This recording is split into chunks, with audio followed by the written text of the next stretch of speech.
सुरुवात करूया पुढच्या अर्ध्या तासामध्ये महाराष्ट्रातल्या देश-विदेशातल्या वेगवान बातम्या स्पीड न्यूजमध्ये। महाराष्ट्र नवनिर्माण सेनेचे अध्यक्ष राज ठाकरे यांनी अयोध्या दौरा जाहीर केलाय। 5 जूनला राज ठाकरे आपल्या पक्षाच्या नेत्यांसह अयोध्येला जाणार आहेत। पुणे येथील पत्रकार परिषदेमध्ये त्यांनी ही घोषणा केली। काही दिवसांपूर्वी शिवसेना नेते आणि राज्याचे पर्यावरण मंत्री आदित्य ठाकरे अयोध्येला जाणार असल्याची घोषणा करण्यात आली होती। त्यानंतर आता राज ठाकरे यांनी आपल्या अयोध्या दौऱ्याची घोषणा केली आहे। मनसे अध्यक्ष राज ठाकरेंनी भोंग्यावरून शेवटचा अल्टिमेटम दिलाय। भोंग्याचा विषय धार्मिक नाही, सामाजिक विषय आहे। आम्हाला महाराष्ट्रात कोणत्याही प्रकारच्या दंगली नको आहेत। शांतता बिघडवण्याचा आमचा हेतू नाही असं ते म्हणाले। मात्र 3 मेच्या अल्टिमेटमवर राज ठाकरे ठाम राहिले। 3 मे पर्यंत भोंगे उतरवले नाही तर जशास तसं उत्तर देऊ असं ते म्हणाले। मुख्यमंत्री उद्धव ठाकरे यांच्यावर केलेल्या वक्तव्याप्रकरणी अमरावतीतील राणा दाम्पत्याच्या घरावर हजारो शिवसैनिकांनी आंदोलन केलं। यावेळी शिवसैनिकांनी जोरदार घोषणाबाजी केली तर शिवसैनिक आणि पोलिसांमध्ये यावेळी झटापट झाली। यावेळी राणा समर्थकांनी त्यांच्या घरासमोर जमत हातात हात हनुमानजीची प्रतिमा तसंच सरबत घेऊन त्यांच्या स्वागतासाठी सज्ज होते। तर राणा यांना आपल्या घरासमोर हनुमान चालीसाही लावली। मात्र शिवसैनिक यांना पोलिसांनी राणा यांच्या घरावर येऊ दिलं नाही। मात्र राणा आपल्या निर्णयावर ठाम आहे।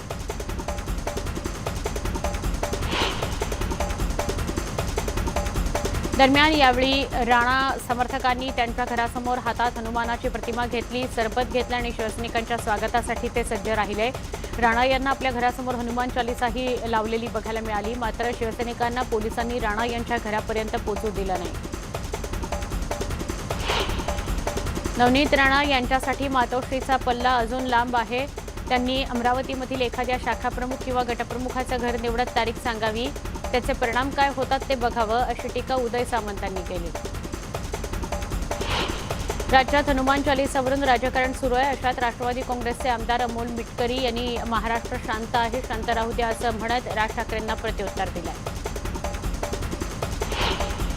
भाजप नेते गणेश नाईकांच्या अडचणी वाढल्यात। नेरूळ पोलीस ठाण्यात दुसरा गुन्हा दाखल झालाय। 2010 ते 2017 दरम्यान नाईक यांनी शारीरिक आणि मानसिक शोषण केल्याचा आरोप महिलेने केलाय। त्यानंतर गुन्हा दाखल करण्यात आलाय। रात्री उशिरा घरात शिरून शारीरिक अत्याचार केल्याचा आरोप महिलेने केलाय तर घाबरून तक्रार केली नसल्याचं महिलेचं म्हणणं आहे। एका महिलेसोबत तिच्या इच्छेविरुद्ध शारीरिक संबंध प्रस्थापित केल्यानंतर झालेल्या अपत्याचा स्वीकार न करणारे आमदार गणेश नाईक यांच्यावर पीडितेच्या तक्रारीनुसार गुन्हा दाखल करण्यात आला। काही दिवसांपूर्वी या महिलेने राज्य महिला आयोगाकडेही तक्रार केलेली होती। या प्रकरणी गणेश नाईकांनी तात्काळ अटक करण्याचे आदेश दिले असल्याचं राज्य महिला आयोगानं म्हटलंय। भाजप नेते किरीट सोमय्या यांनी महाराष्ट्रातील सगळी खात्या प्रमुखांना पत्र लिहिलं आहे। मीरा भाईंदर महापालिकेमध्ये 100 कोटींचा भ्रष्टाचार झाल्याचा आरोप काही नेते करत आहेत। हा 100 कोटींचा आकडा आला कुठून आणि 15 वर्षात कुठेही अशी तक्रार दिसून का आली नाही, याबाबत तक्रार केली जाणार असल्याचं कळतंय। त्यामुळे अशा तक्रारी करण्यापूर्वी आमच्याशी संपर्क साधावा असं आवाहन सोमय्या यांनी केलंय। राज्यात सध्या कोल्हापूर पोटनिवडणुकीनंतर कोल्हापूर पॅटर्नची चर्चा रंगू लागली आहे। कोल्हापुरात मविया एकत्र लढल्यानं भाजपला पराभवाचा सामना करावा लागला। यामुळे आता हा कोल्हापूर पॅटर्न राज्यभर राबवला जाणार का आणि कोल्हापूर पॅटर्न भाजपला महागात पडू शकतो का अशा राजकीय वर्तुळात चर्चा रंगली आहे। कोणत्याही राजकीय पक्षानं उठायचं आणि ओबीसीमध्ये आरक्षण मागावं हे तर चालणारच नाही। ओबीसी अंतर्गत कुणालाही आरक्षण मिळणार नाही, काँग्रेस प्रदेशाध्यक्ष नाना पटोले म्हणाले। त्यामुळे आता नवा वाद निर्माण होण्याची चिन्ह आहेत। देशातील स्थितीवर चर्चा करण्यासाठी बिगर भाजप शासित राज्यांमधील मुख्यमंत्र्यांसोबत लवकरच मुख्यमंत्री उद्धव ठाकरे बैठक घेणार असल्याची माहिती खासदार संजय राऊत यांनी दिली। तसंच किरीट सोमय्या यांकडून सतत राऊतांवर केल्या जाणाऱ्या टीकेलाही संजय राऊत यांनी उत्तर दिलं। उपमुख्यमंत्री अजित पवार आज बारामती दौऱ्यावर आहेत। यावेळी त्यांनी देशातील वाढलेल्या कोरोना रुग्णसंख्येबाबत चिंता व्यक्त केली। कोरोनाला गांभीर्याने घेण्याची गरज आहे, नागरिकांनी काळजी घ्यावी असं आवाहन त्यांनी केलं। केंद्राने आरोग्यासाठी दिलेलं बजेट राज्य सरकार खर्च करत नसल्याचा गंभीर आरोप केंद्रीय आरोग्य राज्यमंत्री भारती पवार यांनी केला आहे। केंद्राकडून निधीच मिळत नसल्याचा आरोप अनेकदा राज्य सरकारकडून करण्यात येतोय, त्याला भारती पवार यांनी उत्तर दिलं। राज्याचे माजी गृहमंत्री अनिल देशमुखांना सीबीआय न्यायालयानं 29 एप्रिलपर्यंत न्यायालयीन कोठडी सुनावली। यावेळी भ्रष्टाचाराच्या प्रकरणामध्ये आणखी 3 दिवसांच्या कोठडीत ठेवण्याची सीबीआयची याचिका मुंबईतील विशेष न्यायालयानं फेटाळून लावली। त्यामुळे अनिल देशमुख हे पुन्हा एकदा जामिनासाठी प्रयत्न करणार आहेत। गुणरत्न सदावर्ते आणि जयश्री पाटील यांची सनद रद्द करा अशी मागणी राष्ट्रवादी काँग्रेसच्या प्रवक्त्या ॲडव्होकेट हेमा पिंपळे यांनी केली आहे. वकिलीसारख्या पवित्र न्यायदानाच्या पेशामध्ये अनैतिक मार्गाचा वापर करत गुन्हेगारी, प्रक्षोभक, विध्वंसक आणि चिथावणीखोर मार्गाचा अवलंब करून ते वागतायत असं पिंपळे यांनी म्हटलंय आणि म्हणून या दोघांची सनद रद्द करावी अशी मागणी त्यांनी केली आहे. चिपळूणमधील वीरेश्वर तलावाच्या सुशोभीकरणासाठी आमदार शेखर निकम यांच्या माध्यमातून 1 कोटींचा निधी मंजूर झाला आहे. त्यामुळे वीरेश्वर तलावाबाबत अन्य 2 प्राचीन तलावांचं देखील सुशोभीकरण करण्यासाठी चिपळूण नगर परिषद प्रशासनाकडून हालचाली सुरू आहेत. सीओ प्रसाद शिंटे यांनी माहिती दिली. बुलढाणा जिल्ह्यात आतापर्यंत 850 एसटी कर्मचारी कामावर रुजू झालेत. त्यामुळे एकूण 150 एसटी बसेस रस्त्यावर धावू लागलेत. परिणामी बस स्थानकाची शान हळूहळू पूर्वपदावर येते. सांगली शहरातील प्रमुख मार्गावरील सिग्नल यंत्रणेमध्ये गेल्या 12 दिवसांपासून तांत्रिक बिघाड झाला आहे. त्यामुळे चौकात वाहनधारकांची गर्दी बघायला मिळते. सिग्नल त्वरित दुरुस्त करण्याची मागणी नागरिकांकडून होती. चिपळूणमधील वशिष्ठी आणि शिवनदीतील गाळ काढण्यासाठी प्रशासन आणि नाम फाउंडेशनच्या वतीनं युद्धपातळीवर काम सुरू आहे. मात्र काढलेला गाळ इतरत्र हलवण्यासाठी विलंब होत असल्याचा आरोप करत चिपळूण बचाव समितीने पुन्हा आंदोलनाचा इशारा दिला आहे. प्रशासनाने कामाची गती अधिक वाढवली यामुळे असंही बघायला मिळतं. कोरोना आटोक्यात येऊन शहरात एकही रुग्ण नसताना कोट्यवधी रुपये खर्च करून RT-PCR लॅब उभारण्यात येत असल्याचा धक्कादायक प्रकार मालेगावात समोर आलाय. विशेष म्हणजे लॅब उभारणीच्या कामाला सुरुवात होण्याअगोदर ठेकेदाराला 60% रक्कम ॲडव्हान्स देण्यात आली असाही आरोप विरोधी पक्षाचे नगरसेवक मुस्तकीम डिग्निटी यांनी करून या संपूर्ण प्रकरणाची चौकशी करण्याची मागणी केलेली आहे. जळगाव जिल्ह्यातील बोदवड मुक्ताईनगर रस्त्यावर असलेल्या रेल्वे क्रॉसिंग गेटवर रेल्वे सुरक्षा बलाच्या कर्मचाऱ्यांची नियुक्ती करण्यात आली. या रेल्वे गेटवर मोठ्या प्रमाणात वाहनांची वर्दळ असल्यानं अपघात आणि दुर्घटना टाळण्याकरता रेल्वे प्रशासनानं रेल्वे सुरक्षा बलाच्या कर्मचाऱ्यांची नियुक्ती केली आहे. नक्षलग्रस्त भागातून भंडारा, पूर्णा आणि गोंदिया या जिल्ह्यातील 4 तालुके गृहमंत्रालयानं वगळले. त्यामुळे शासकीय कर्मचाऱ्यांना एकस्तर वेतन श्रेणी आणि दरमहा 1,500 रुपयांच्या भत्त्याला मुकावं लागणार आहे. या भागात नक्षली कारवाया कमी झाल्याचा अहवाल सादर केल्यानं गृहमंत्रालयानं हे वगळले. त्यामुळे आता हजारो कर्मचाऱ्यांच्या भत्त्यात कपात होणार आहे. कोरोना काळात बंद केलेले रेल्वे थांबे पूर्ववत करण्याकरता वर्धा जिल्ह्याच्या सिंधी इथं सर्वपक्षीय रेल रोको आंदोलन करण्यात आलं. या आंदोलनाला सिंधी इथल्या नागरिकांची मोठ्या प्रमाणात उपस्थिती होती. आंदोलक रेल्वे मार्गावर जाण्यापूर्वीच रेल्वे प्रशासनाकडून 1 महिन्यात रेल्वेचे थांबे पूर्ववत करण्याचं आश्वासन दिलं गेलं. या आश्वासनानंतर आंदोलन स्थगित करण्यात आलं. या आंदोलनाच्या पार्श्वभूमीवर मोठ्या प्रमाणात पोलीस बंदोबस्त ठेवण्यात आला होता. गुणरत्न सदावर्ते यांच्या निषेधार्थ बारामतीत आंदोलन करण्यात आलं. MIDC आणि टेक्स्टाईल पार्कच्या शेकडो आंदोलकांनी, महिलांनी हे आंदोलन केलं.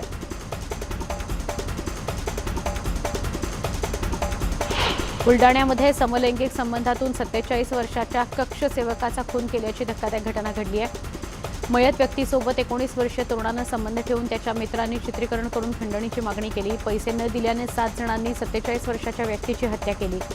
या संदर्भात खून करणाऱ्या 7 आरोपींना बुलढाणा पोलिसांनी अटक केली आहे. जळगावातील उच्चभ्रू वस्तीत 2 पोलीस कर्मचारी राहत असलेल्या एका अपार्टमेंटमध्ये चोरट्यांनी भरदिवसा 3 फ्लॅट्स फोडले. या चोरीच्या घटनेमुळे परिसरातील नागरिकांमध्ये भीतीचं वातावरण आहे. या प्रकरणी शहर पोलीस ठाण्यात गुन्हा दाखल करण्यात आला आहे. पुण्यातील राजगुरुनगरमध्ये भर बाजारपेठेत चोरी झाली आहे. रस्त्यावर उभ्या असलेल्या तरुणीच्या हातातील मोबाईल हिसकावून चोरट्यांनी पोबारा केलाय. चोरीचा प्रकार CCTVत कैद झालाय. भर वस्तीत चोरीच्या घटना वाढल्यानं पोलिसांचा वचक राहिला नाही का असा सवाल उपस्थित केला जातोय.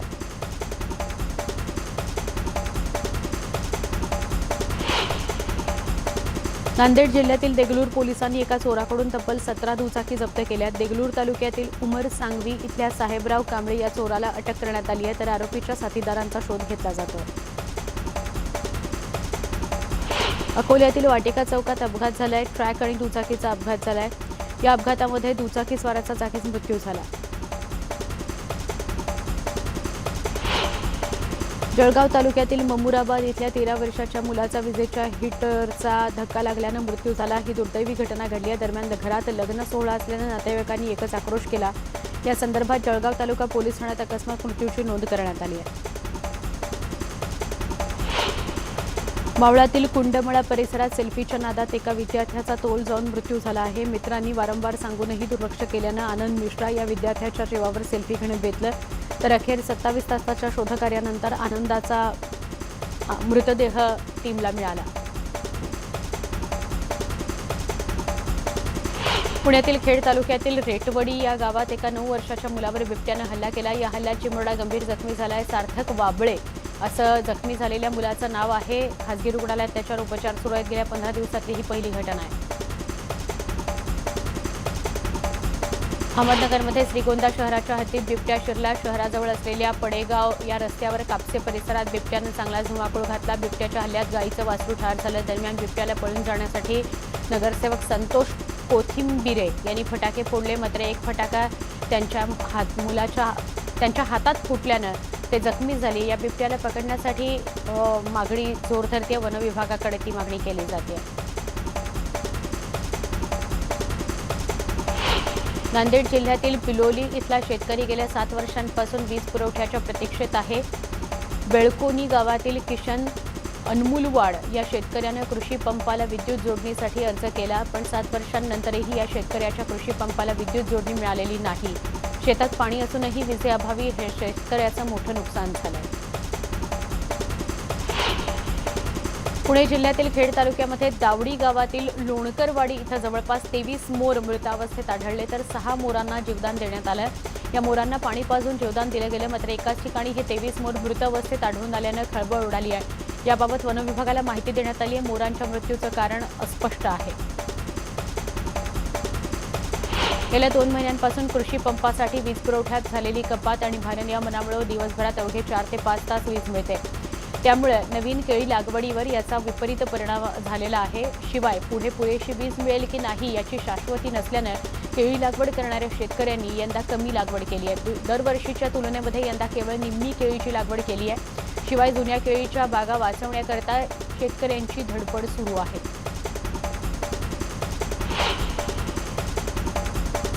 नांदेड जिल्ह्यातील मुखेडमध्ये बाबू पीर या देवस्थानमध्ये संदल मिरवणूक काढण्यात आली. या मिरवणुकीत आकर्षक रोषणाईनं सबंध परिसर उजळून निघाला. मशालीच्या उजेडात युवकांनी बँडबाजाच्या तालावर शेकडो युवकांनी ठेका धरला.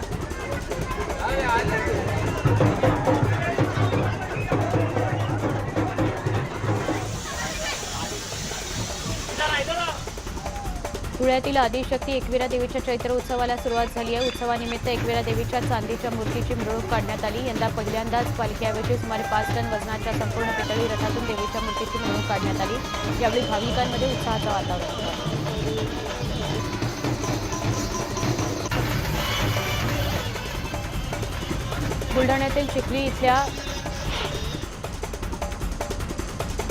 बुलढाण्यातील चिखली इथल्या रेणुका मातेच्या यात्रेला सुरुवात झाली. यात्रेनिमित्त मातेच्या बगदीला नवसाची लहान मुलं लटकवण्याची 350 वर्षांची जुनी प्रथा आहे, परंपरा आहे. 2 वर्षांनंतर यात्रा भरल्यानं भाविकांमध्ये उत्सवाचं वातावरण आहे.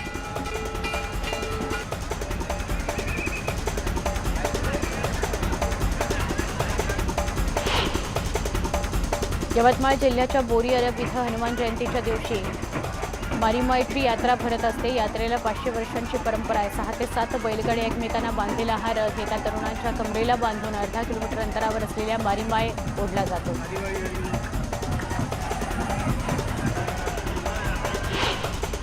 कोल्हापुरामध्ये अंबाबाईचा रथोत्सव सोहळा रविवारी रात्री संपन्न होणार आहे. रात्री 9:30 वाजता या उत्सवाला सुरुवात होईल. या निमित्तानं देवीच्या रथाची नगर प्रदक्षिणा पूर्ण होत असल्यानं भाविकांची मोठी गर्दी झाली आहे.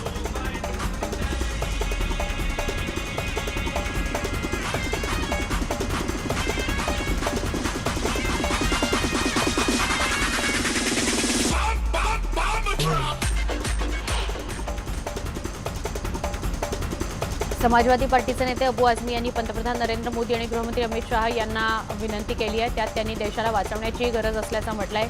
देशात वातावरण बिघडवण्याचा प्रयत्न सुरू असून सर्व प्रकारच्या धार्मिक रॅलींवर लवकरात लवकर बंदी घालावी, तसंच कोणत्याही धर्माबाबत आक्षेपार्ह टिप्पणी करणाऱ्यांविरोधात कडक कारवाईसाठी कायदा बनवावा अशी मागणी केली आहे.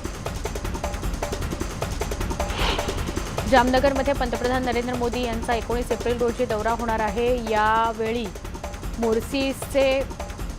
मॉरिशसचे प्रधानमंत्री आणि अन्य 15 देशांमधील राजदूत येणार आहेत. यासाठी जामनगरमधील गोवर्धन या ठिकाणी जय्यत तयारी सुरू झाली आहे. आपमधून राज्यसभेवर निवडून आलेल्या हरभजन सिंग यांनी एक मोठा निर्णय घेतलाय. खासदार म्हणून मिळणारे संपूर्ण वेतन शेतकऱ्यांच्या मुलींच्या शिक्षणासाठी देण्याचा निर्णय हरभजनने घेतलाय. या घोषणेनंतर हरभजन याच्यावर देशभरातून कौतुकाचा वर्षाव होतोय. युनायटेड किंगडमचे पंतप्रधान बोरिस जॉन्सन या आठवड्यात 21 आणि 22 एप्रिलला भारताच्या दौऱ्यावर येत आहेत. 21 एप्रिलला ते गुजरातला भेट देतील आणि 22 एप्रिलला पंतप्रधान नरेंद्र मोदींची द्विपक्षीय चर्चा करतील. रोडमॅप 2030च्या अंमलबजावणीचा पंतप्रधान आढावा घेतील अशी माहिती केंद्रीय परराष्ट्र मंत्रालयाने दिली. भारताला तयार करण्यात येत असलेली उच्च तापमानाची लस डेल्टा आणि ओमायक्रॉनसह इतर प्रकारच्या विषाणूंवर प्रभावी असल्याचं सिद्ध झालंय. उंदरांवर केलेल्या एका संशोधनाच्या निकालामध्ये हा दावा करण्यात आलाय. बंगळुरू स्थित इंडियन इन्स्टिट्यूट ऑफ सायन्स आणि बायोटेक स्टार्टअप कंपनी यांनी विकसित केलेल्या या वर्म लसीमध्ये व्हायरस स्पाइक प्रोटीन वापरण्यात आलंय.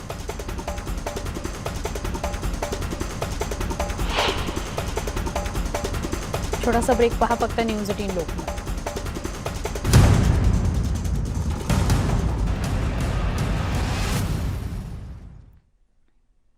पुन्हा एकदा स्वागत. वळूया पुढच्या बातम्यांकडे.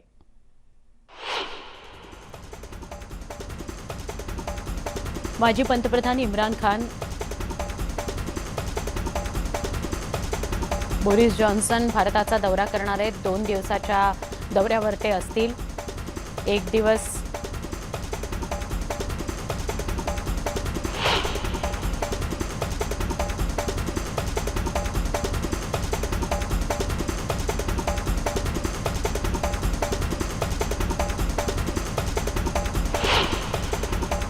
आज IPLमध्ये पंजाब किंग्स आणि सनरायझर्स हैदराबाद हे दोन्ही संघ आमनेसामने आहेत.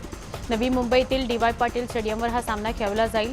दुसरीकडे गुजरात विरुद्ध चेन्नईमध्ये लढत होणार असून संध्याकाळी 7:30 वाजता पुण्यातील MCA मैदानावर हा सामना होणार आहे. त्यामुळे या सामन्यांबाबत क्रीडाप्रेमींमध्ये उत्सुकता आहे. अभिनेता शाहरुख खानचे चाहते त्याच्या आगामी चित्रपटाची आतुरतेने वाट पाहत आहेत. 2018 मध्ये झालेल्या झिरो चित्रपटानंतर शाहरुख खान मोठ्या पडद्यावर दिसलेला नाहीये. नुकतंच शाहरुख खानने ॲटलीच्या कमर्शियल एंटरटेनर चित्रपटाचं शूटिंग पूर्ण केलं. आजपासून त्याच्या पुढील चित्रपटाच्या शूटिंगला सुरुवात होते. मेटावर्सच्या सहकार्याने मेटावर्समध्ये शेर शिवराज चित्रपटाचा ट्रेलर रिलीज केला. मेटावर्सद्वारे लॉन्च होणारा शेर शिवराज हा पहिलाच मराठी चित्रपट ठरला. छोट्या पडद्यावरील प्रसिद्ध अभिनेत्री छवी मित्तल ही गेल्या काही महिन्यांपासून सिनेसृष्टीपासून दूर आहे. नुकतेच छवीनं सोशल मीडियावर पोस्ट करत तिला झालेल्या गंभीर आजाराबद्दलचा धक्कादायक खुलासा केला. या छवीनं तिला स्तनाचा कर्करोग झाला आहे असं सांगितलं.